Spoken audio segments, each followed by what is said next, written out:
Alors moi, je connais l'église, le centre, en fait, depuis le début. Je pense que vous ne le saviez pas. Mais en 1993, j'ai rencontré Pasteur Jean. Et oui, on a collaboré ensemble, on est devenus amis, on a beaucoup ri. C'était l'époque, vous voyez, où il était très utilisé. Il est d'ailleurs très utilisé par le Saint-Esprit pour le surnaturel. Mais il a débarqué en France, on a fait des... Ça devait durer un week-end, ça a duré une semaine de réunions de réveil. C'était en 1993. Et moi, mon ministère à l'époque, c'était de retenir les gens. Comment vous dites attraper les gens, hein. Et ça allait tellement vite avec Pasteur Jean que parfois il y en a certains, j'attrapais pas. Ils tombaient par terre. Et donc j'ai connu, j'ai été au bénéfice de l'onction de Pasteur Jean, de Pasteur Louise. Je veux les honorer également pour leur influence et l'impact de leur ministère dans nos vies. À Katia et à moi, on était tout jeunes là, et aussi en francophonie. Alors merci à eux. Et donc, comme je vous l'ai dit, hein, comme l'a dit votre pasteur, on est pasteur, Katia et moi. Mon papa aussi était pasteur. Donc j'ai grandi dans l'église, j'étais comme les petits enfants qui étaient là. Et à l'époque, dans l'église de mon papa, on avait réunion le mardi soir, le jeudi soir, le samedi soir, le dimanche matin, le dimanche après-midi. On faisait beaucoup de réunions, on passait notre temps à l'église. Mais il y a trop d'églises, vous voyez, c'est tue l'église. Hein. Et donc enfant, je me suis détaché de l'église pendant toute mon adolescence. Et à l'âge de 18 ans, j'étais sur ma droite, là, sur votre gauche. Et parce que j'étais déçu de la vie à 18 ans. Mon papa m'a dit, mais tu pourras faire ce que tu veux à 18 ans, pas avant. Et donc à 18 ans, pendant 4 mois, j'ai fait tout ce que je voulais. Et comme je voyais les gens du monde hyper heureux, je disais, ça doit être bien de boire de l'alcool, de consommer de la drogue, d'être dans le monde, ça doit être bien, puis ils sont tous... Et en fait, j'étais déçu. J'ai dit, mince, mais vous m'avez menti, la télé nous montre que c'est fun, on a l'impression que les gens sont heureux. J'ai dit, mais c'est nul de boire trop d'alcool, on est malade, et je vois pas mon cœur n'est pas rempli. Je cherchais à avoir un cœur rempli.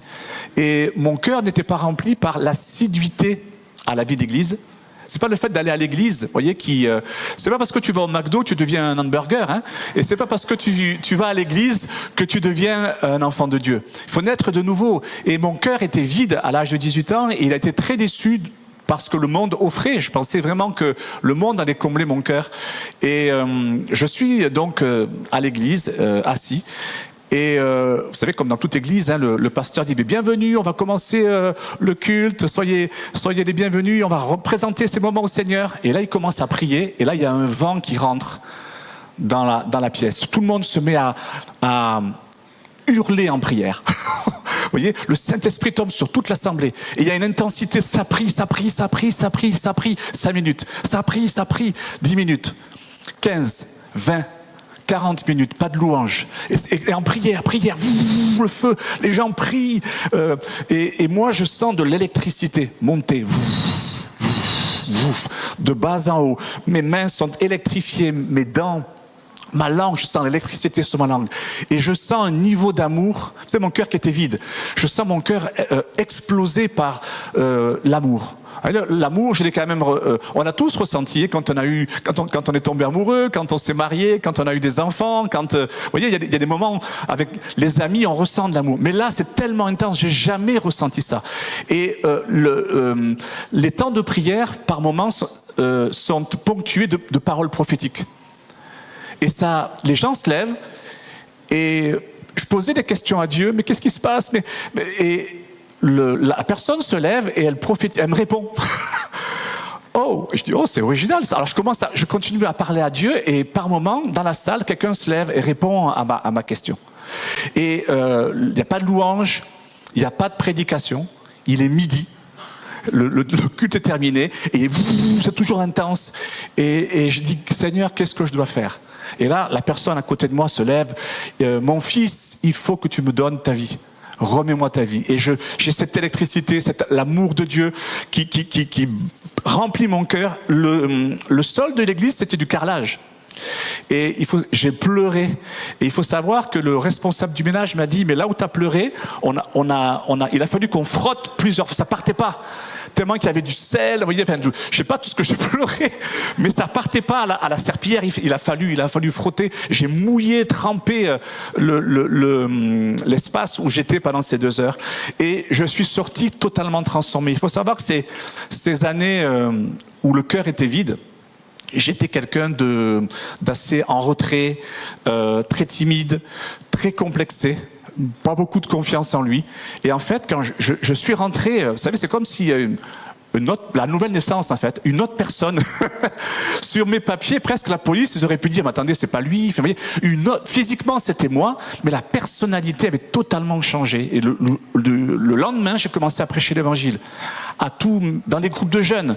Et je fréquentais des groupes de jeunes. J'ai fréquenté celui où Katia était. C'était pas un groupe de jeunes de l'église, c'était des groupes de jeunes qui sont amis, qui sortent. Katia allait dans les boîtes de nuit à l'époque.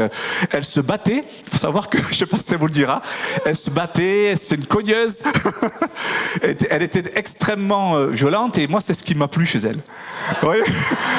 Et quand il y a des problèmes, vous savez, honnêtement, le jour où on se fait agresser, moi j'envoie Katia, c'est pas moi qui vais me battre. Hein. S'il y a un problème, je dis au monsieur, vas-y, c'est avec elle que tu dois te battre, pas avec moi. C'est elle qui me défend. Et au début du mariage, c'était drôle parce que je dis, mais hey, tu me voles mon rôle de mari, c'est moi normalement. Et c'était vraiment drôle de voir cette personnalité de Katia. Et dans ce groupe, comme on va le faire tout à l'heure à la fin de la prédication, on a juste accueilli le Saint-Esprit. C'était nul quand je prêchais.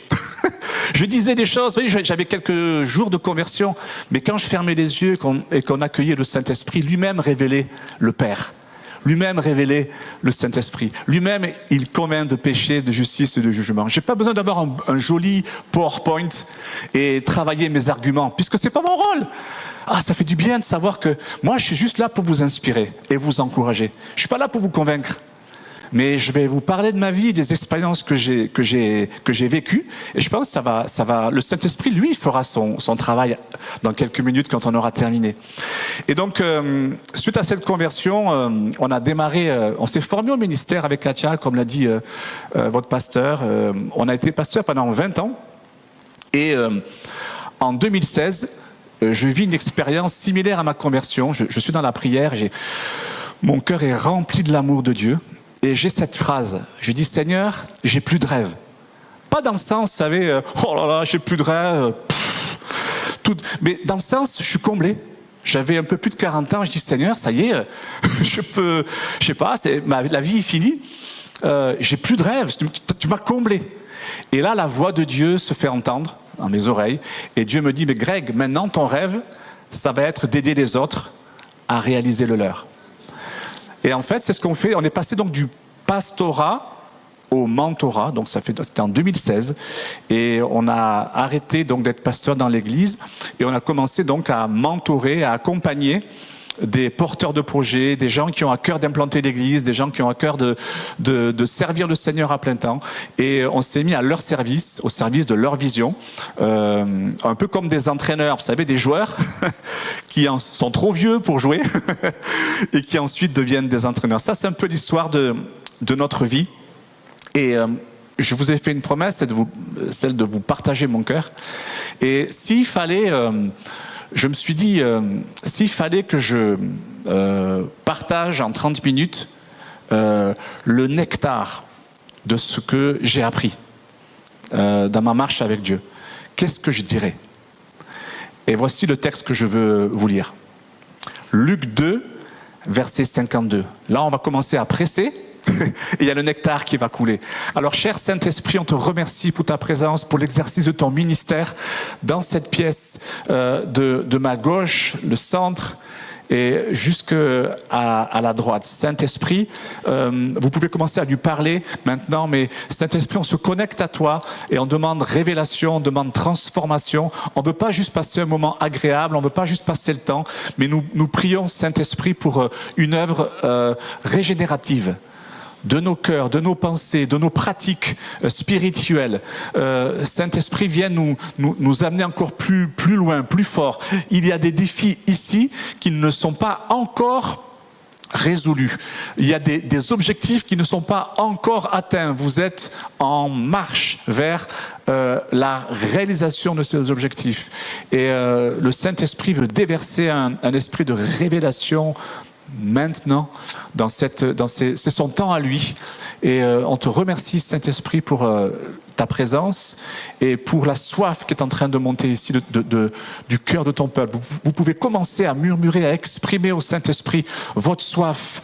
Certains sont en train d'attirer le Seigneur sur leur situation familiale. Certains sont en ce moment même en train d'attirer l'attention du Seigneur sur leur soif de la présence de Dieu et du surnaturel. Certains sont en train d'attirer la présence de Dieu sur leur situation professionnelle, sur la situation du pays. Certains sont en train d'exprimer des frustrations. Je dis ça juste pour vous encourager, vous dire que le Seigneur vous entend. Et vous pouvez continuer à attirer l'attention du Seigneur. Bartimée a dit, fils de David, aie pitié de moi. Et 3 fois on lui a dit, non, tais-toi. Et non, de plus en plus fort. C'est votre soif. Le niveau de ce qu'on va vivre dans le temps du ministère tout à l'heure, ça dépend pas de moi, ça dépend de votre niveau de soif. Je pourrai pas aller plus haut que votre niveau de soif. Le Saint-Esprit ne pourra pas aller plus haut que votre niveau de soif. Et on aspire à ta présence maintenant. On t'invite dans ces situations qui ne sont pas encore remplies. On t'invite dans certains aspects et domaines de notre vie qui ne sont pas encore remplis. Viens, Saint-Esprit,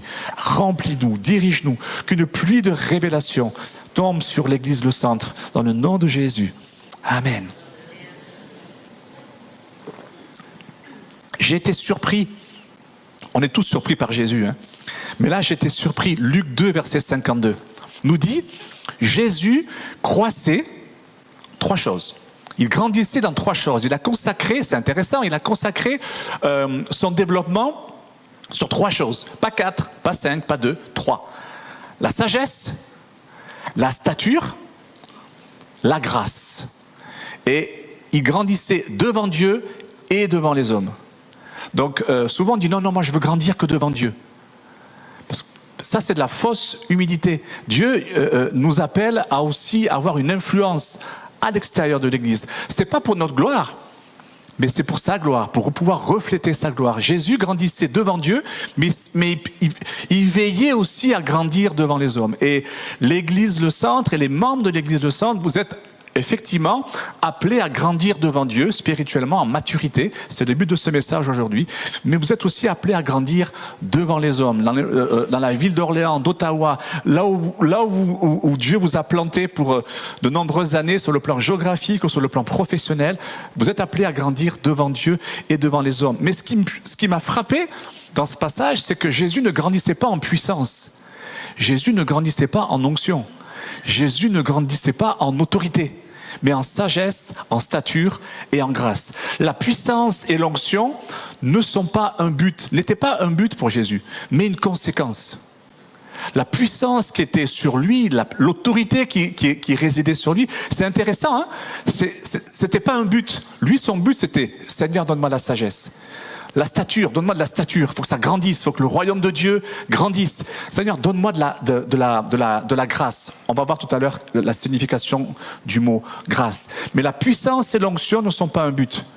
C'est une conséquence d'attitude, c'est une conséquence d'une atmosphère de grâce et de sagesse. Le mot grâce, c'est le mot charis, qui peut être aussi traduit par faveur.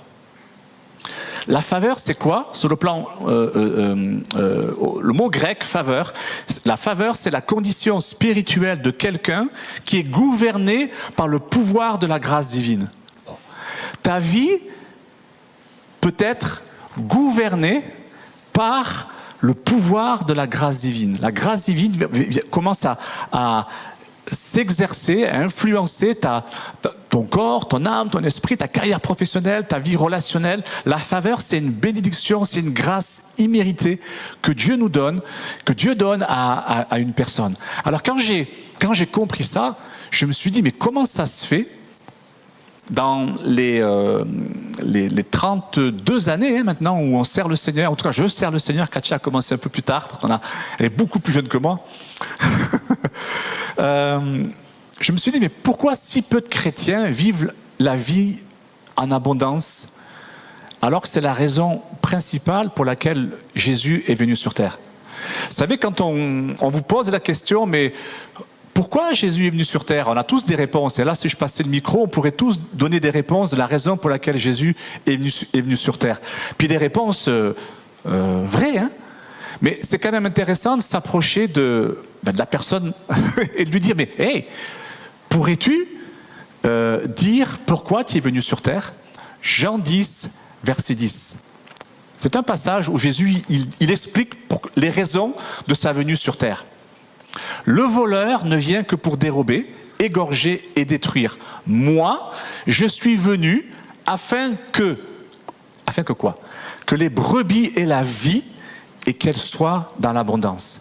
Rendez compte, le Seigneur des Seigneurs, le Roi des Rois, celui que nous avons adoré ce matin, est venu. Son objectif, quand il a vu ta vie, quand il a vu le Canada, quand il a vu cette région d'Ottawa, quand il a vu la terre, il a dit, je vais venir dans le but d'amener la vie à mes brebis. Hein. C'est vous.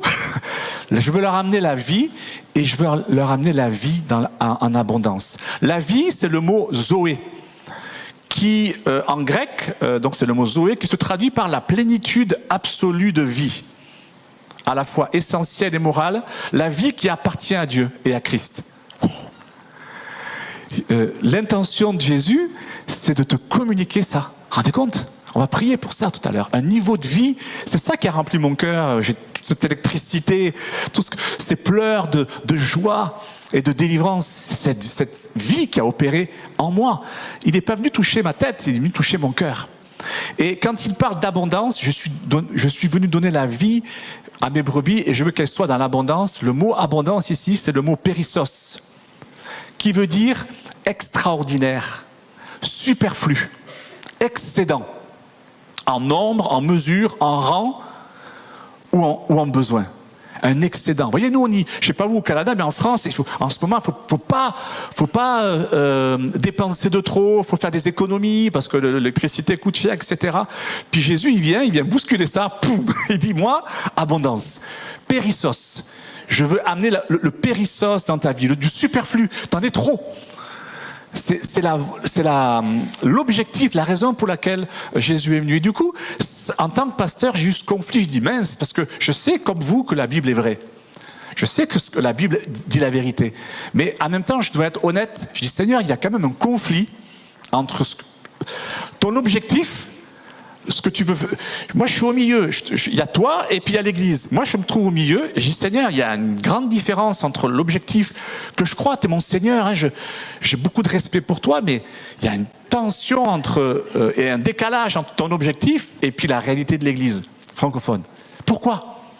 La raison pour laquelle une personne, une Église, une organisation n'atteint pas son potentiel divin vient du fait qu'elle néglige un principe fondamental qu'on va aborder aujourd'hui, un principe fondamental du royaume de Dieu.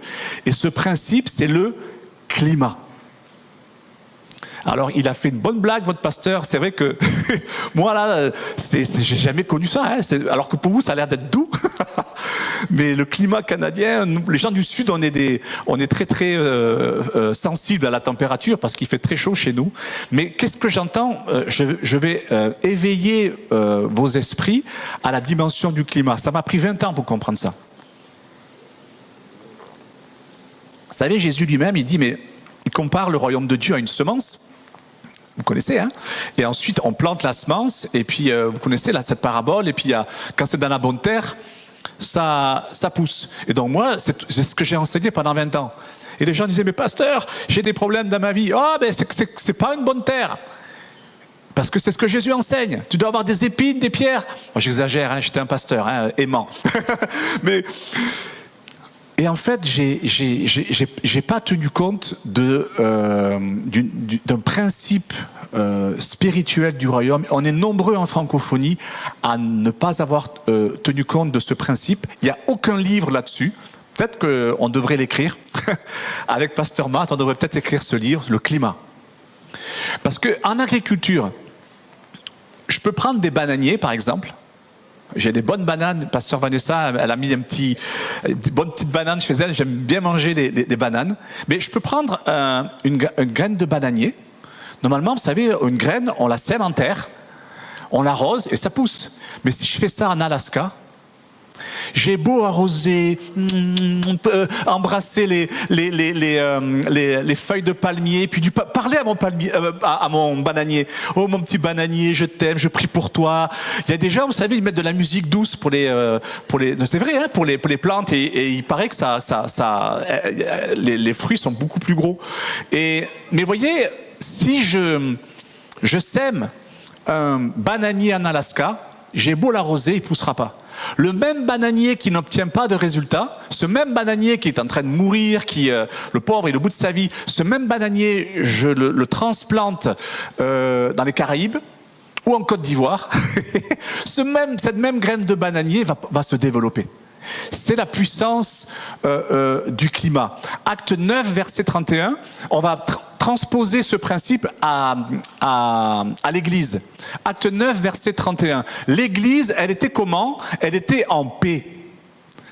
Ici, elle n'était pas en prière. Il n'est pas dit l'Église était en prière. Ici, il nous est dit que l'Église était en paix. Là, on parle d'un climat. Quel est le climat de l'Église? C'est un climat paisible.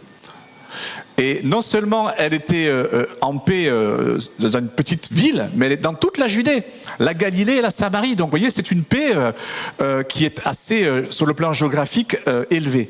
S'édifiant et marchant dans la crainte du Seigneur. Et elle s'accroissait par l'assistance du Saint-Esprit. Vous voyez, l'Église, je le répète, n'était pas en prière, mais elle était en paix. Et cette paix, elle a favorisé l'action du Saint-Esprit. Vous voyez, le climat, les apôtres ont mis un climat, ont veillé à ce qu'il y ait la paix.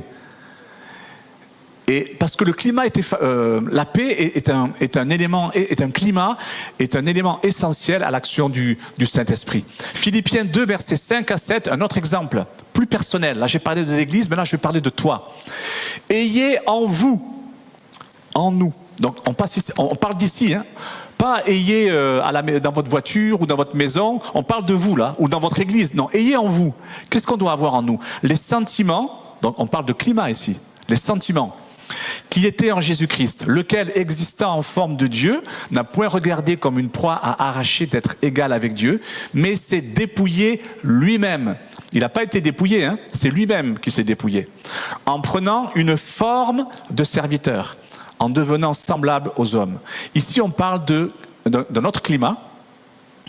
Alors, on a parlé du climat tempéré pour les bananes, hein, mais sur le plan spirituel, j'ai parlé de la paix. Là, je vous parle de notre climat, c'est le climat de l'humilité. Il y a des choses qui poussent dans un climat d'humilité. Ça, c'est la paix et l'humilité, c'est un de mes secrets. J'ai pas beaucoup de secrets, mais je travaille sur la paix. Je suis en paix. Et j'amène la paix dans toutes les situations que je peux rencontrer, parfois conflictuelles. Mon cœur est d'amener la paix. Pourquoi? Parce que je sais que la paix, vous le savez maintenant, vous êtes foutus, vous savez maintenant que la paix va attirer le Saint-Esprit. C'est ce qui s'est passé dans l'Église dans Acte 9. Mais l'humilité est un autre climat qui favorise d'autres expressions du royaume de Dieu. Et l'humilité, je crois que c'est Philippiens 2, verset 3, qui dit « Considérez les autres comme étant au-dessus de vous ». Voilà. Vous voulez une définition de l'humilité? C'est pas faire « Oh là là, je suis humble ». C'est pas ça l'humilité, vous voyez. « Oh, pasteur, Matt ». Ça, c'est pas l'humilité. Non, l'humilité, c'est je le considère au-dessus de moi. C'est que 100% des membres, tu veux savoir si je suis humble? Si j'arrive à considérer 100% des membres qui sont dans cette pièce comme étant au-dessus de moi. Et je les traite comme ça. Ça, c'est de l'humilité. Tu amènes un climat dans tes relations, dans tes interactions, et pouf, la faveur à laquelle Jésus aspirait commence à se manifester naturellement. Quand tu plantes, chez nous, hein, quand on plante des tomates, c'est vraiment ce qu'on fait tous dans le sud de la France, on plante des tomates au mois de mars, avril.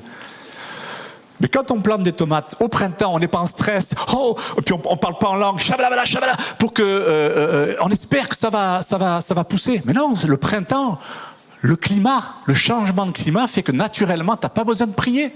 À chaque fois, t'arroses, mais le climat fait que ça pousse. voyez? Et ici, il nous est parlé d'être, au niveau de la pratique de l'humilité, il nous est dit, ayez en vous. En vous. Donc l'humilité, c'est pas une question d'apparence. C'est une question de transparence. C'est pas une question d'apparence. Katia va en parler, je crois, mardi. Ensuite, il est dit que Jésus s'est dépouillé lui-même.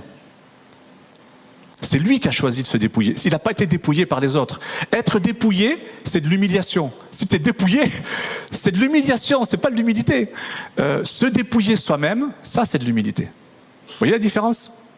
Et ensuite, il est dit qu'il a pris une forme de serviteur. Il y a une différence entre l'identité et la forme. L'identité de Jésus, elle était royale.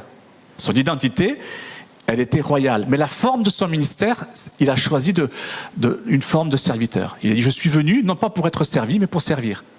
Vous voyez la différence entre identité? Donc moi, je sais, après vous avoir dit que je vous considère comme étant au-dessus de moi, parce que je choisis une forme, un climat d'humilité. Mon ministère, je vais l'exercer, ma vie, je vais la vivre dans l'humilité. En tant que papa, en tant qu'époux, en tant qu'ami, si on devient ami, je serai toujours dans l'humilité. Mais c'est une forme. Parce qu'au niveau de mon identité, je ne suis pas un serviteur. Hein. Je suis un enfant de Dieu. Je suis un ambassadeur de Christ. J'ai une lignée royale. J'ai une haute opinion de moi-même. Vous voyez, mon identité, elle est royale. Mais la forme l'exercice de mon ministère, je choisis de le faire en tant que serviteur. Et ça crée un climat.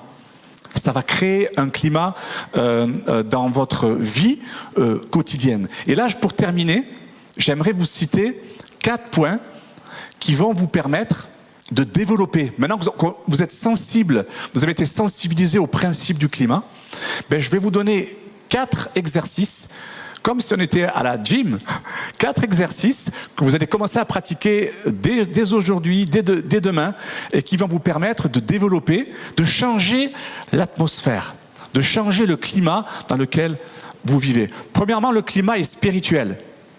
Éphésiens 6, verset 10. Nous dit, au reste, fortifiez-vous dans le Seigneur. Fortifiez-vous. C'est pas le Seigneur qui veut. On a, Seigneur, fortifie-moi. Non, il a dit, j'ai pas dit ça. Des fois, on prie des choses qui ne sont pas du tout en adéquation avec les principes du royaume de Dieu. Jésus n'a pas dit, je vais vous fortifier. Il dit non. Il dit, fortifiez-vous. Nous sommes responsables de nos ressources spirituelles. Nous sommes responsables de notre niveau spirituel. Je peux prier pour toi, je peux prier avec toi, mais je ne peux pas prier à ta place. C'est comme, vous savez, je parlais de gym, la musculation. Imaginez que vous avez tous les outils chez vous pour faire de la musculation. C'est pas parce que vous rentrez dans la pièce que d'un seul coup, les abdominaux, les bras, tout ça, oh là là, rien ça. Non, c'est qu'on a les machines, mais on doit pratiquer. On doit pratiquer de manière régulière, physiquement, mais ici, il nous est parlé aussi d'une force. On est appelé effectivement à avoir une force, à acquérir une force spirituelle. Mais le climat est d'abord spirituel. Fortifiez-vous. Nous sommes responsables du climat spirituel de notre famille, sur notre lieu de travail et de notre Église. Deuxièmement, le climat, il est aussi émotionnel. La Bible nous dit, Proverbe 4, verset 23, « Garde ton cœur plus que toute autre chose, car de lui viennent les sources de la vie. » Oui, c'est la parole de Dieu que je vous cite, mais j'aimerais que vous lisiez ce texte comme étant pas simplement uniquement la parole de Dieu, mais comme étant une loi spirituelle, un principe spirituel qui régit notre pays, notre gouvernement, parce que notre gouvernement et notre pays, c'est le royaume de Dieu. On n'est pas canadien, français ou suisse. On vit là, on est tous au Canada, à Ottawa, mais c'est là notre lieu de résidence. Mais notre citoyenneté, c'est le royaume de Dieu. Et ici, on a une loi de notre royaume. Premièrement, garde ton cœur. Là encore, ne demande pas à Dieu de faire quelque chose qu'il te demande de faire. Seigneur, garde-moi, garde-moi, et il garde mon cœur. Et Dieu dit, c'est pas comme ça que ça marche dans le royaume de Dieu. C'est toi qui dois garder ton cœur. On a la responsabilité de l'état de notre cœur. Et la deuxième chose qui est importante, c'est que les sources de la vie viennent d'ici. Les sources de la vie. Rappelez-vous tout à l'heure, j'ai dit, Zoé, la vie. Les sources de la vie. Nous, on est là, on pense que les sources de la vie viennent du ciel. Elles viennent de Dieu. C'est Dieu qui a créé ces lois que je suis en train de vous partager. Mais les sources de la vie, le déversement des sources de la vie dans ta vie dépendent de l'état de cette zone-là. Donc ça peut expliquer pas mal de choses. Oh mince, où en est l'état du cœur du pays, l'état de cœur de notre Église, l'état de cœur de notre famille. On va prendre un temps de repentance tout à l'heure, parce qu'on prend conscience, wow, le climat, ça dépend, les sources de la vie dépendent de mon cœur. Alors, vous savez, je suis sûr que beaucoup sont venus en voiture, je pense, et vous avez tous des maisons ou des appartements. Est-ce que est-ce qu'il y a ici quelqu'un qui peut lever la main et me dire, oui, mon appartement, je l'ai laissé ouvert, et ma voiture, je l'ai laissée ouverte, il y a les clés dessus. Je pense qu'ici, 100% des gens qui sont dans cette pièce, vous avez fermé, et vous avez bien fait, vous avez fermé la porte de votre maison, et vous avez aussi fermé votre voiture. Pourquoi? Parce que la sécurité. Et vous avez, donc, vous voyez, vous gardez votre maison en sécurité, vous gardez votre voiture en sécurité. Est-ce que vous avez fait pioup pioup pour le cœur? Pioup pioup. Vous voyez, est-ce que y a demain, lundi, c'est le début de la semaine, et au travail, dans la famille, quand on fait la queue pour faire les courses, il y a toutes sortes d'occasions. Il va falloir faire pioup pioup. Gardez le cœur. Gardez le cœur, parce que on peut pas dire à Dieu, Seigneur, fais en sorte que personne ne me mette en colère, fais en sorte que tout le monde soit aimable avec moi. Non, les tempêtes, Jésus nous a pas promis une vie sans tempête, il nous a promis qu'on pouvait surmonter les tempêtes. Troisièmement, le climat, il est relationnel. Matthieu 23, verset 11 nous dit, le plus grand parmi vous, c'est qui? Sera votre serviteur. Pas mon serviteur. Vous voyez, nous on dit, je veux grandir avec Dieu, alors je vais servir Dieu, je vais servir Jésus, je vais servir l'Église. C'est pas tout à fait ce que Jésus nous dit. Le plus grand, donc il y a une croissance, il y a un développement. Rappelez-vous, Jésus grandissait en stature. Sagesse, stature, grâce. Donc on parle de stature. Le développement de ta vie personnelle, le développement de ta famille, le développement même de la réussite de tes enfants, le développement de cette Église dépend de la qualité de l'esprit de service. La valeur d'un homme, elle dépend de sa capacité à donner et non de sa capacité à recevoir. Il y a Jane Hammond, qui est une prophète aux États-Unis que j'aime beaucoup. Elle dit la chose suivante, la faveur est une semence, plus on la partage et plus elle se multiplie. Donc l'importance que nous accordons aux choses vont se mesurer autant que vous leur accordez. Vous savez, on peut gagner plus d'argent ici-bas, mais on ne peut pas gagner plus de temps. On a tous une journée, c'est 24 heures. C'est impossible, tu peux avoir les plus grandes ressources financières, tu ne pourras pas gagner plus de temps. On est tous égaux sur le temps. Donc la valeur la plus importante sur la terre, c'est le temps, c'est pas l'argent. Donc le temps, c'est le bien le plus précieux dont tu disposes. Et ma question, c'est comment tu vas utiliser ce temps. On peut toujours gagner plus d'argent, mais on ne pourra pas gagner plus de temps. Donc le plus grand don, ma conclusion sur ce point-là, sur le climat relationnel, le plus grand don que tu puisses faire à quelqu'un, c'est celui de ton temps. Et enfin, je ne sais pas si l'équipe peut me rejoindre, de louange peut-être, ou c'est possible ou pas, ou un piano. On peut conclure le culte comme vous avez l'habitude de le faire. On va prendre un temps pour vous de prière. On va écouter Dieu et on va prier pour l'Église et relâcher quelques pensées. Mais je vais terminer par la quatrième catégorie, que jusqu'à présent, vous voyez, le point 1, le point 2, le point 3, c'est des choses qu'on peut entendre et qui sont un peu pratiquées plus ou moins par l'Église francophone. Mais le quatrième, c'est un point qui est plus ou moins négligé et qui me semble être un point le Seigneur est en train de restaurer dans son Église depuis le Covid et la fin du confinement. Quatrième fondement d'un climat, d'une atmosphère du royaume de Dieu, c'est le climat est missionnel. Le climat est missionnel. Jérémie 29, verset 7. Encore une fois, une loi du royaume. Recherchez le bien de la ville où je vous ai mené en captivité et priez l'Éternel en sa faveur parce que votre bonheur dépend du sien. Moi, en tant que pasteur, pendant des années, dans mon église, avec Katia, ce texte que je viens de lire, recherchez le bien de la ville où je vous ai mené en captivité et priez l'Éternel en sa faveur, eh bien, on organisait des soirées de prière et on priait pour la ville, on priait pour notre pays. Et jusqu'au jour où, vous savez, le Saint-Esprit est délicat, hein, le Saint-Esprit a fait juste... Je dis oui, quoi? Et il me dit, mais relis. Il n'est pas dit de prier. Premièrement, j'ai dit rechercher le bien de la ville. Et ensuite, une fois que tu fais ça, tu pries. Moi, j'avais mis la recette à l'envers. Vous voyez, le principe spirituel, ça ne fonctionnait pas. Alors, on passait des bons temps ensemble. Hein. On priait, on intercédait, on recevait des pensées pour la ville. Mais je n'ai pas vu, honnêtement, pour être très honnête avec vous, je n'ai pas vu de grands changements dans la ville. Jusqu'au jour où j'ai compris qu'il y avait un ordre. Et Dieu ne me disait pas de prier. En tout cas, il me dit d'abord, recherche le bien de la ville. Est-ce que pas le bien de l'église, hein, le bien de la ville. Et une fois que tu as fait ça, ça y est, vous recherchez le bien de la ville, vous recherchez le bien de votre quartier, vous recherchez le bien de votre rue, parce que c'est votre rue en tant qu'ambassadeur, ambassadrice du royaume de Dieu, spirituellement c'est votre rue. Vous faites la loi, si vous êtes le seul chrétien, la seule chrétienne, cette rue vous appartient spirituellement. Et vous pouvez commencer à ordonner, à exercer votre autorité spirituelle sur cette ville, et ou cette rue, commencer à rechercher le bien des gens. Commencer à rechercher.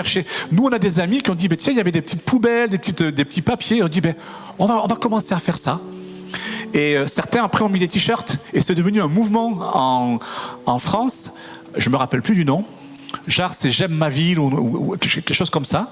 Et du coup, les gens ont leurs t-shirts et c'est tous des chrétiens qui ramassent les poubelles, qui font en sorte que ce soit propre. C'est l'idée qu'ils ont eue pour rechercher le bien de la ville. Jésus nous a pas uniquement appelés à venir à lui, mais il nous a également appelés à aller pour lui. Et je vais terminer avec une histoire. Ce que je viens de vous dire sur le missionnel, quelqu'un l'a entendu, un jeune, dans l'église. Et lui, il aimait faire de la planche à voile. Et le problème, c'est que le club de planche à voile, vous savez, c'est toutes je sais pas chez vous, mais chez nous en France, les activités sportives, c'est le dimanche, pendant que nous, on est à l'église. Alors, mais là, il entend, je dois rechercher le bien de la ville. Il est touché, le cœur de son pasteur aussi est touché. Il dit, mais mes amis qui font de la planche à voile avec moi, ils viendront jamais à l'église parce que pour eux, c'est religieux, ça sert à rien à l'église. Et pasteur, je vais aller, si tu m'autorises, parce qu'il était responsable au niveau de la sono, je serai pas là dimanche prochain. Je vais aller faire de la planche à voile avec mes amis. Et le pasteur, il dit, mais vas-y, le climat missionnel dans la ville. Et donc, il est là, alors ses amis le voient arriver, il dit, hey, pas des chrétiens, qu'est-ce que tu fais là, t'es pas à l'église, avec ton Dieu, tout ça. Il dit, non, je vais faire de la planche à voile avec vous, mais vous savez, j'ai culpabilité quand même, parce que c'est dimanche, là ils sont en train de louer Dieu, puis peut-être à la sono, ils ont besoin de moi, il n'y a personne qui est là, ça va faire du larcène, et puis les musiciens disent, hey, c'est pas bon quand il n'est pas là. Et il dit, est-ce que vous m'autorisez quand même à prier ? Et les copains, ils n'ont pas fait « Ah oui, bien sûr, on va prier ». Ils s'en foutent de Dieu. Ils sont là pour faire de la planche à voile. Ils disent « Ouais, vas-y ». Et ils sont en train de mettre leur combinaison pour faire de la planche à voile. Et lui dit « Seigneur Jésus, merci pour ce temps avec mes amis de planche à voile. Et je veux les bénir. Et vous n'auriez pas un sujet de prière que je pourrais donner à Dieu ?» Et il y en a un qui dit « Ben oui, j'écoute, il s'habille, hein, il prie pas. J'ai ma mère qui est à l'hôpital. Et ça fait 6 mois. » Et ça faisait quelques semaines, mais elle est à l'hôpital et elle est gravement malade. Et puis un autre qui dit, écoute, moi ça fait 6 mois que je cherche un boulot, j'en trouve pas dans tel domaine. Alors il dit, Seigneur, je te prie pour mes amis, pour que la maman de mon ami et pour le travail de mon autre ami. Et hop, ils font de la planche à voile. Puis après, ils arrivent sur la plage, ils enlèvent leur combinaison, ils rentrent chez eux. Et le dimanche d'après, ils y retournent. Et tu vas plus à l'église maintenant. à cause de nous. Et lui, il est missionnel, climat missionnel. C'est l'église. Ici, c'est l'église rassemblée. Dans quelques minutes, ça va être toujours l'église, mais dispersée. On est toujours l'église. Et on part dans toutes les rues d'Ottawa, d'Orléans, de toutes les régions. C'est à nous. C'est à nous. Tout ce qui est péché, nous doit reculer. Tout ce qui est blessure, tout ce qui peut faire du mal aux familles que nous côtoyons, nous avons le pouvoir d'amener la santé, pas que physique, mais de l'harmonie, la paix. Nous sommes le royaume de Dieu qui chasse les ténèbres. La lumière chasse les ténèbres. Elle n'a pas besoin de lutter la lumière. Oh, mais dès qu'on allume la lumière, on parle plus des ténèbres. Ils sont plus là. C'est notre rôle. Et donc, il leur dit, bon, mais écoutez, je peux faire ma petite prière avant qu'on fasse de la planche à voile. Ils font, mais bien sûr. Et il dit, mais comment va ta maman? Il dit, en fait, j'ai oublié de vous le dire, elle est sortie de l'hôpital. Elle est maintenant à la maison et les infirmières sont à domicile et elle va beaucoup mieux. Et l'autre, il dit, bah oui, j'ai trouvé cette semaine un boulot exactement dans le domaine où je voulais. Ça fait 6 mois que je cherche et là, j'ai trouvé un boulot. Et là, les autres copains commencent à moins jurer, à moins se moquer de Dieu. Et il y a une crainte. Et puis il dit, mais je continue à prier. Il prie, mais 30 secondes, et ils font de la planche à voile. Un chrétien, un climat missionnel. Je prie que ça tombe sur cette église dans quelques instants. Et ce qui s'est passé, la suite, c'est que tous se sont convertis. Tous les copains qui juraient, et c'était il y a 2 ans, je vous parle en francophonie, c'est l'actualité de Dieu. Parce que un chrétien a dit, oh mais je réalise pas, je croyais que Dieu c'était à l'église, c'était à l'église le centre, mais je suis l'église dispersée. Il a commencé à faire cela, et de là est né un groupe de disciples. Et de là est née une église, aujourd'hui 600 membres. Juste parce qu'un jeune, et il dit, et il n'est pas pasteur, le gars, il dit, mais quand il raconte cette histoire, il dit, j'ai implanté une église par accident. Juste parce qu'il faisait de la planche à voile.